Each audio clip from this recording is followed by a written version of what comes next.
السلام عليكم ورحمة الله وبركاته. الحمد لله رب العالمين والعاقبة للمتقين والصلاة والسلام على نبي المرسلين وعلى آله الطيبين وأصحابه الطاهرين وكلهم أجمعين أما بعد فأعوذ بالله من الشيطان الرجيم بسم الله الرحمن الرحيم. وقال الله عز وجل فسقى لهما ثم تولى إلى الظل فقال ربي إني لما أنزلت إلي من خير فقير. صدق الله مولانا العظيم. وقال رسول الله صلى الله عليه وسلم الدعاء مخ العبادة. صدق الله مولانا العظيم وصدق رسوله النبي الكريم ونحن على ذلك من الشاهدين والشاكرين والحمد لله رب العالمين. கண்ணியத்திற்கும் மிகுந்த மரியாதைக்கும் உரித்தான் அல்லாஹுவின் நல்லடியார்களே, அல்லாஹுவின் மாபெரும் கிருபையால் இன்றோடு நாம் குர்ஆனில் 20 ஜுஸுகள் முடிவடைந்திருக்கிறது. அல்ஹம்துலில்லாஹ். மீதமுண்டான ஆயத்துகளை கேட்கக்கூடிய பாக்கியத்தை அல்லாஹ் நம் அனைவர்களுக்கும் தந்தல் புரிவானாக. ஆமீன். கண்ணியத்திற்கும் மிகுந்த மரியாதைக்கும் உரித்தான் அல்லாஹுவின் நல்லடியார்களே, இன்றைக்கு ஓதப்பட்ட ஒரு அத்தியாயம் சூரத்துல் கஸஸ் என்று சொல்லப்படுகிற ஒரு அத்தியாயம்.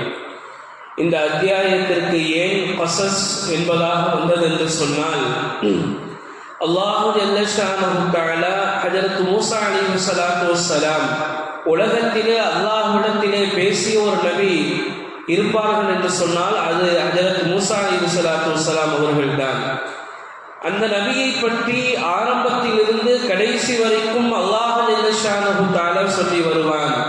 எனவே இதன் காரணத்தினால் தான் இந்த சூராவிற்கு சூரத்துல் கஸஸ் என்பதாக பெயர் வைக்கப்பட்டது. நமக்கு இன்றைய சிந்தனை எதுவென்று சொன்னால், ஹஜ்ரத் மூஸா அலைஹிஸ்ஸலாத்து வஸ்ஸலாம் அவர்கள் இந்த சமுதாயத்திற்கு ஒரு துஆ ஒன்றை சொல்லிக் கொடுப்பார்கள் என்பதாக அல்லாஹ் ஜல்ல ஷானஹு தஆலா குர்ஆனிலே ஒரு ஆயத்தை சொல்லியிருக்கிறார். அந்த துஆ எப்படிப்பட்ட துஆ, அது என்ன துஆ என்பதாக பார்ப்பதற்கு முன்பதாக அதற்கு முன்னிருந்து நாம் வருவோம். ஹஜ்ரத் மூஸா அலைஹிஸ்ஸலாத்து வஸ்ஸலாம் அவர்கள் வாலிபத்தை எட்டுகிற பொழுது ஒரு தெரு வழியாக நடந்து வந்து கொண்டிருப்பார்கள். அங்கே 2 மனிதர்கள் சண்டையிட்டுக் கொள்வார்கள். அதில் ஒரு மனிதர் யார் என்று சொன்னால் ஹஜ்ரத் மூஸா அலைஹிஸ்ஸலாத்து வஸ்ஸலாம் அவர்களுடைய சமுதாயத்தை சேர்ந்த பனி இஸ்ரவேலர்களில் ஒருவர். இன்னொரு மனிதர் கிபித்தி என்று சொல்லப்படக்கூடிய ஃபிரௌனுடைய கூட்டத்தார். அந்த 2 பேர்களுக்கு மத்தியிலேயும் சண்டை நடைபெற்று கொண்டிருக்கும். அந்த நேரத்திலே பனி இஸ்ரவேலை சார்ந்த அந்த மனிதர் ஹஜ்ரத் மூஸா அலைஹிஸ்ஸலாத்து வஸ்ஸலாம் இடத்திலே சொல்லிக் கொடுப்பார், இந்த மாதிரி என்னிடத்திலே இவர் சண்டையிடுகிறார் என்பதாக சொல்லும் பொழுது ஹஜ்ரத் மூஸா அலைஹிஸ்ஸலாத்து வஸ்ஸலாம் அவர்கள் அவர்களுடைய தன்மையை பொதுவாக உடனே கோபம் பற்றி கொள்ளக்கூடிய ஒரு சுபாவம் உடையவர்கள். உடனே கோபம் வந்தது, ஆத்திரத்தில் அவனை ஒரு அடி அடித்தார்கள், ஒரு குத்து குத்தினார்கள், அவர் இறந்து விட்டார். பிறகு அல்லாஹ்விடத்திலே பாவ மன்னிப்பு கேட்பார்கள், சென்று விடுவார்கள். அடுத்த நாள் காலையில் அதே போன்று வந்து கொண்டிருக்கிற பொழுது இந்த பனி இஸ்ரவேலை சார்ந்த அந்த மனிதர் இன்னொரு மனிதரிடத்தில் சண்டை ஓட்டுவிட்டு இருப்பார். மறுபடி என்ன செய்வாருன்னா, இந்த மாதிரி இவர் என்று சண்டை போட்டாரு, நீங்கள் எங்களுக்கு மத்தியில் இது சமாதானம் பண்ணி வைங்க, இந்த மாதிரி என்ன பிரச்சனைன்னு கேளுங்கன்னு சொல்லும் பொழுது ஹஜ்ரத் மூஸா அலைஹிஸ்ஸலாத்து வஸ்ஸலாம் உங்களுக்கு கோபம் வந்துடும், நேற்று உன்னால தான் நான் அநியாயமாக ஒரு உயிரை கொலை பண்ண நேரிட்டது, அதன் காரணமாக நான் மிகப்பெரிய பாவி ஆயிட்டேன், எனவே இன்னைக்கு இந்த மாதிரி ஒரு பிரச்சனை இல்லை, என்னை மாட்டி வருவதற்கு நீ கூப்பிடுறியா என்பதாக அவரை பிடிக்கிறதுக்காண்டி போவான். இதை பார்த்த அந்த மனிதர், என்ன மூஸா, நேற்று ஒருத்தர் மனிதரை கொலை செஞ்ச மாதிரி இன்னைக்கு என்னை கொலை பண்றதுக்காக வேண்டி என்னைய நீங்க பிடிக்க வர்றீங்களா அப்படின்னு சட்டம் போட்டுருவார். அப்ப தெரிஞ்சு போயிடும் மக்களுக்கு, இவர் தான் நேற்று ஒரு மனிதரை கொலை பண்ணார் என்பதாக. இதை ஃபிரௌனிடத்திலே சொல்லப்படும். ஃபிரௌன் மூஸா நபி அலைஹிஸ்ஸலாத்து வஸ்ஸலாம் அவர்களை கொண்டு வருவதற்காக வேண்டி பிடிக்க கட்டளையிடுவான். இதை ஒரு மனிதர் சொல்லுவாரு, மூஸா அலைஹிஸ்ஸலாத்து வஸ்ஸலாம் அவர்களே, உங்களை பிடிக்கிறதுக்காக வேண்டி ஃபிரௌன் ஆள் அனுப்பிட்டான், எனவே இந்த ஊர்லேருந்து நீங்கள் போயிருங்க என்பதாக சொல்லிடுவார்.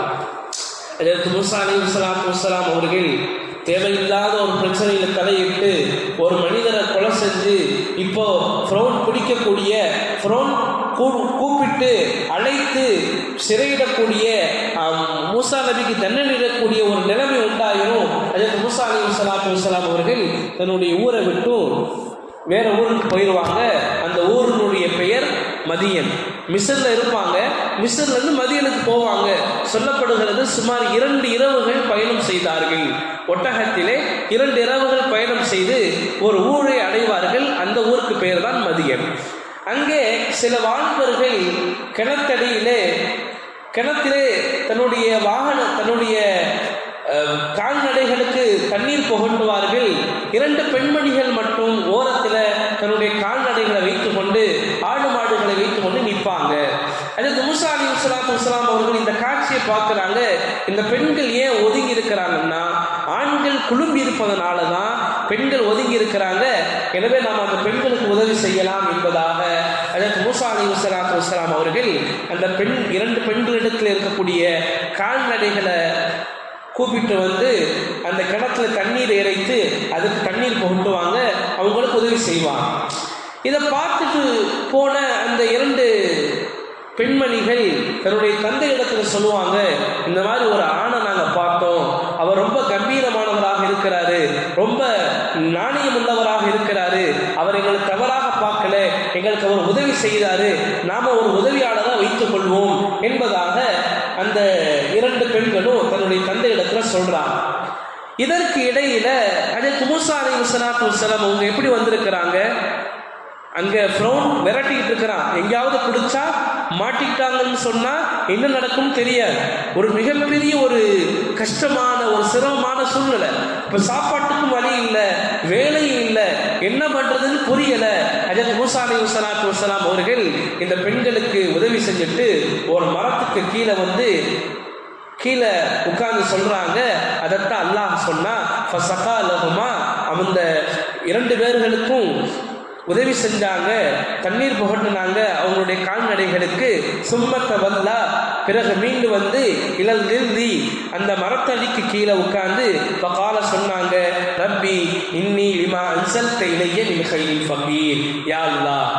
அது அந்த குரல் எப்படிப்பட்ட குரல்னு சொன்னா, ஒரு ஊரே துரத்துது, ஒரு நாட்டினுடைய மன்னன் பிடிப்பதற்கு கட்டளையிட்டுட்டா, எந்த நேரத்தில் யார் வருவாங்கன்னு தெரியாது, சாப்பாட்டுக்கு வழி இல்லை, வேலை இல்லை, ஒதுங்க இடம் இல்லை.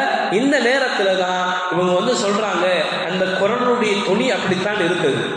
அதாவது ரொம்ப சந்தோஷமா சொல்லக்கூடிய குரல் அல்ல, அது ரொம்ப கஷ்டத்துல சிரமத்துல என்ன பண்றதுனே புரிந்து கொள்ள முடியாத ஒரு நிலையில தான் அந்த மரத்தடிக்கு இருந்து சொல்றாங்க, ரப்பி இறைவா, இன்னி லிமா அன்சல்த இலைய மின் கைரில் ஃபகீர், என்னின் பக்கமாக நீ என்ன நனவுகள் இறக்கி வைக்கிறாயோ அதை கொண்டு நான் தேவையுடையவனாக இருக்கிறேன் என்கின்ற இந்த வசனத்தை ஓதினார்கள்.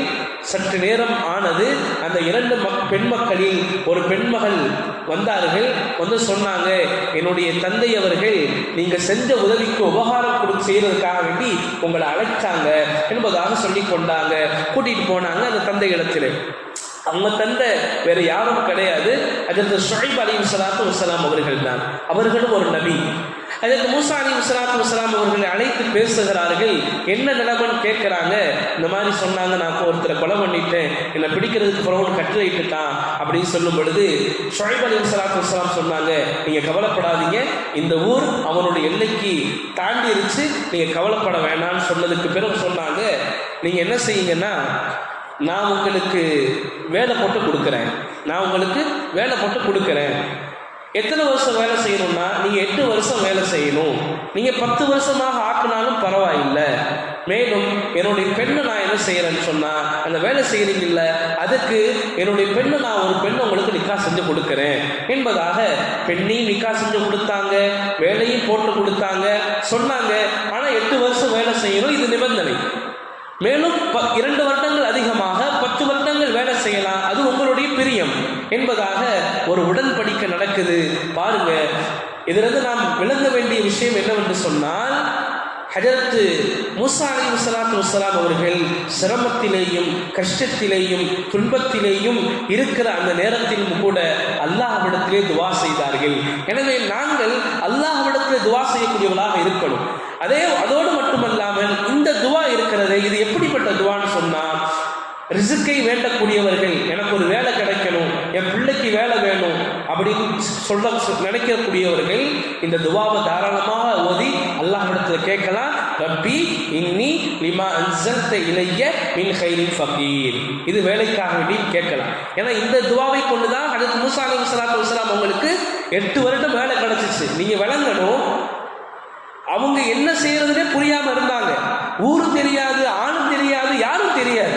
ஆனா அந்த நேரத்தில் அல்லாஹ் என்ன செஞ்சா, வேலை போட்டு கொடுத்தான் ஹஜரத் ஷுஐப் அலைஹிஸ்ஸலாத்து வஸ்ஸலாம் அவர்கள் மூலமாக. அப்ப இந்த துவாவினுடைய பரக்கத் அது. இரண்டாவது, அவங்களுக்கு திருமணம் நடந்துச்சு. அதுவும் பாருங்க, யார் யாருக்கெல்லாம் மணமகன் மணமகள் நல்ல வரன் தேடுறாங்களோ அவங்க அந்த கணவனோ அந்த ஆணோ அந்த பெண்ணோ இந்த துவாக்கள் ஓதணும். ரப்பி இன்னி லிமா அன்ஸல்த இலைய மின் கைரின் ஃபகீர்.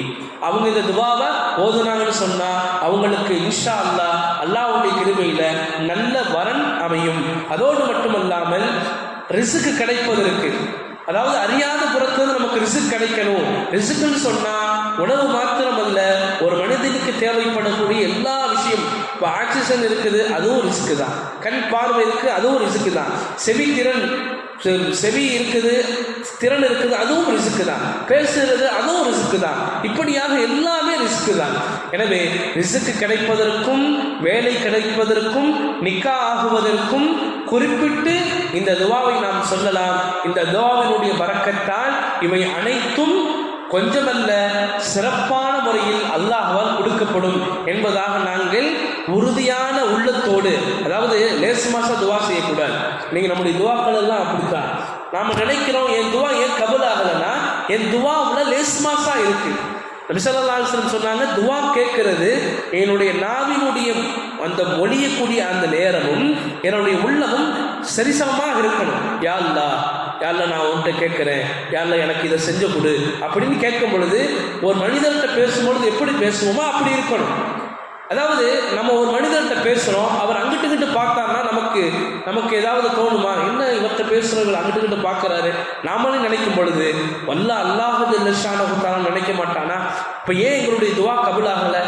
ஒன்று, ஹராமை விட்டு நாங்கள் பாதுகாத்து கொள்ளணும். ஹராமான உணவு, உடை, இருப்பிடம் இருக்கக்கூடாது. மேலும் துவா கேட்கும் பொழுது அல்லாஹ்விடத்தில் ரொம்ப பணிவோடு தன்னுடைய இயலாமை வெளிப்படுத்தி அல்லாஹ்விடத்தில் நம்ம துவா கேட்கணும். அப்படி துவா கேட்டோம் என்று சொன்னால் நிச்சயமாக அல்லாஹ் ஜல்ல ஷானஹு தஆலா நாம் கேட்கக்கூடிய ஹலாலான ஹாஜாத்துகள், நாட்டங்கள் அனைத்தையும் நிச்சயமாக நிறைவேற்றி தருவான் என்பது இந்த ஆயத்தின் மூலமாக தெரிய வருகிறது. இந்த ஆயத்தை நாம் மனனம் செய்து கொள்ள வேண்டும். ரப்பி இன்னி லிமா அன்ஸல்த இலைய மின் கைரின் ஃபகீர். அல்லாஹ் ஜல்ல ஷானஹு தஆலா ரிஸ்கையும் அனைத்து விஷயங்களையும் அல்லாஹ் ஜல்ல ஷானஹு தஆலா யார் யாருக்கெல்லாம் என்னென்ன நாட்டங்கள் இருக்கிறதோ அதை அனைத்தையும் அல்லாஹ் நிறைவேற்றி தந்தல் புரிவானாக. ஆமீன். வ ஆகிரு தவானில் அல்ஹம்துலில்லாஹி ரப்பில் ஆலமீன். அஸ்ஸலாமு அலைக்கும் வ ரஹ்மத்துல்லாஹி